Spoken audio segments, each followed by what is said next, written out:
A new memoir outlines the decades-long fight for freedom and human rights in Afghanistan. Human rights activist and journalist Sally Armstrong helped Sima Samar write it, and she joins us now because Sima isn't arriving to Canada until tonight. Right. Yeah, and you have a big event tonight at the Toronto Reference Library. We do. Yeah, about this book.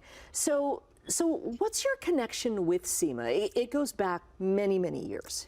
It does. You know, when the Taliban first took over Afghanistan in 1996, I heard that a woman, a doctor, was defying their edicts and keeping her schools for girls open and her hospital clinics for women open.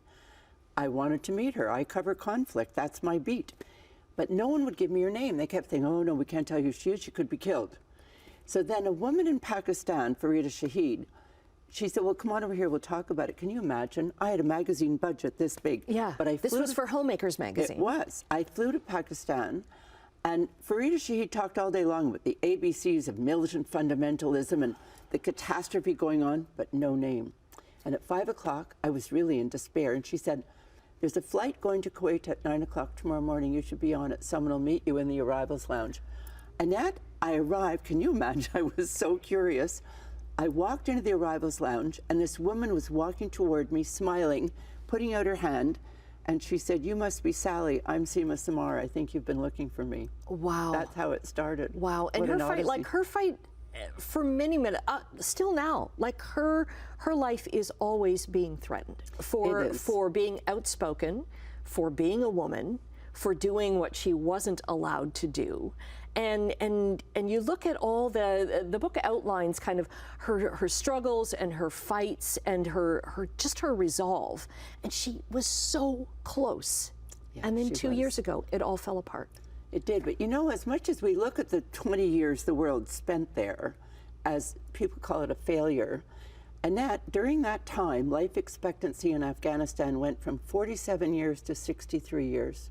That's not a failure, it's a miracle. Mm-hmm. And she knows they need another one. And she's that woman, she's a fighter. She defies everybody because she believes in human rights and she believes in the rights of women. Right, and it's so, I got to tell you, like the book is beautifully written, and I love the stories. I love how she shares her love of Afghanistan, and you know, it's not just a military camp that's overrun by the Taliban. There are so many other great things and ways that she wants to protect Afghanistan. But it's also, the book made me so angry that this happened.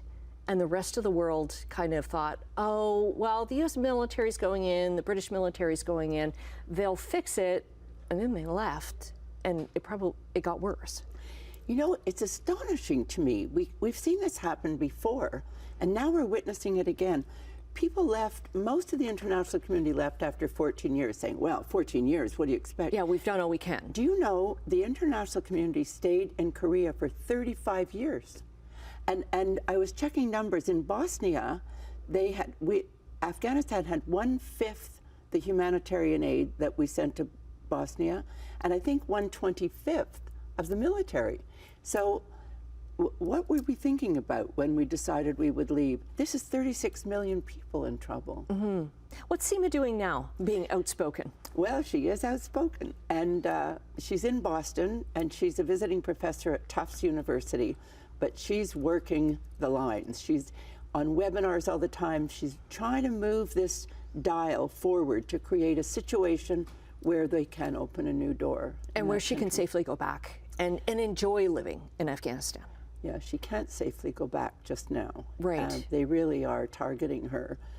But she's a resilient woman, and she'll find a way. Yeah. I'll bet you we will talk again, and it will be when she's back in Afghanistan. Because the work that she's done for girls in schools, oh, really? and even just, you know, healthcare for girls and women, and she talks about how much that brings up the entire population, the healthcare and the life expectancy of the whole population, and the fact that she has hope in all of this. She does, and I think she's exposed the wrongs. Mm-hmm. The business of, I mean, how could the American President Trump cut a deal with the Taliban and cut out the people? Yeah. This is exposed. Okay. Thanks for joining us this morning, and fabulous work co-writing this. Outspoken is out now.